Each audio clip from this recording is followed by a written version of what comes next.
I want to bring it back to Keir Starmer. So he said that he would have liked, he hates the regime, he hates the oppression they're doing, he hates the killings of the people, but he would have liked to have seen the end of the regime come through negotiating table. And as if like these people with their apocalyptic vision of the future, with their hatred of the West, could have just been told to go away and they would have. I had this whole thing last week's show about how you can't negotiate with people with this ideology. They're just playing on a different board game to the rest of us. There's no talking to them. The only way you can get rid of a regime like that is through strikes like this. Am I wrong? Is Keir Starmer wrong? Like, could this have been done any other way than direct strikes from the US and Israel on the leadership?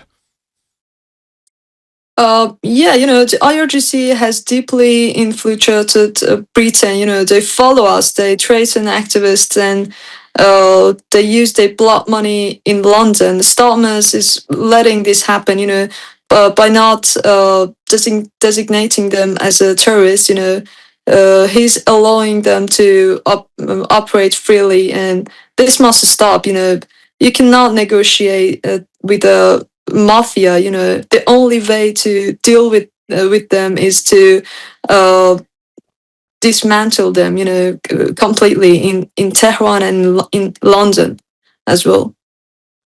Let's move on to this new leader. So is this Ayatollah's Khamenei's second son, Mojtaba Khamenei. He might have already been injured in a strike. There's mixed reporting on that one. So at the very least, I don't think he's going to make it to Christmas. I think there's a bit of a target on his back right now, and he's probably not going to be around for a whole lot. But still, obviously, we need to talk about it because it's a sign of where the regime is thinking the type of leader they put up. If is it someone more palatable to the US and Israel, could it de-escalate the situation, or is it someone with that same apocalyptic vision for the future that says, hang on, we're not going down without a fight, we are going to keep doing what we're doing? From what we know of Mojtaba, what kind of leader is he and what kind of thinker is he? Mojtaba is just like his father. There is no any difference between Mojtaba and his father.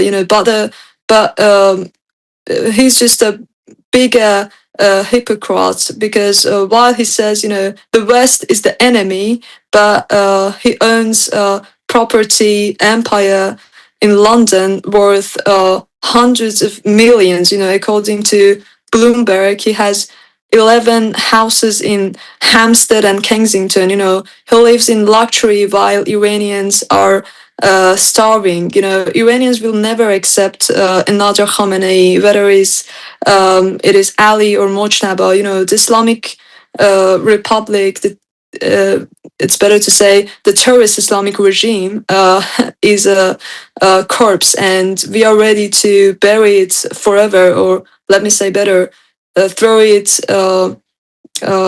into dustbin of history forever. So we had Trump in the last couple of days saying that the strikes are pretty much wrapping up, that the US is closer to the finish line. They're ahead of schedule. They said it was going to be a couple of weeks. They've already done most of what they're going to do. Does that give you a sense that the US is in it to see a sense of regime change, or are the US sort of gone back from that? And then is there enough infrastructure that's being destroyed where regime change is possible, or are you starting to worry that by the time the dust is settled, the Khamenei and his followers will still be in charge? We are just hoping, actually, it's happening because the majority of people of Iran, they do not want this regime. They're not looking for reform at all. They are just demanding end of this regime, and they're just waiting for final signal from Crown Prince Reza Pahlavi to come back to the streets and back the country back. But I think this is possible because we're just hoping, end of this military action, people can come back to the street and can country back.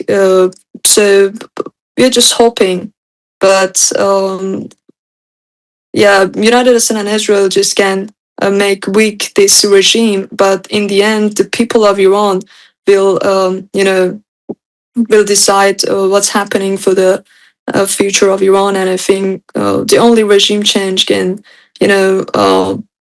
can be better for everyone, can better for Iran, for Israel, for the West, and become world safer for anyone. Yeah, I think we're all hoping for free and prosperous Iran with the Ayatollahs all gone. Thank you so much for joining us. I really appreciate you sharing your story. Really appreciate you sharing that perspective. Thanks for your time. Thanks for having me. Thank you so much. I really appreciate it. And in the end, I just want to say, actually, thank the Australian government to guarantee humanitarian visa to members of the Iranian women's national team, football team. And as an Iranian, I just want to say I really appreciate for this act. And yeah, thank you. Yeah, I think that was, I've got my issues with this government, but obviously that was something they did absolutely tremendously, and we just hope for the safety of the other players. Yeah, thank you for your time. Thank you so much.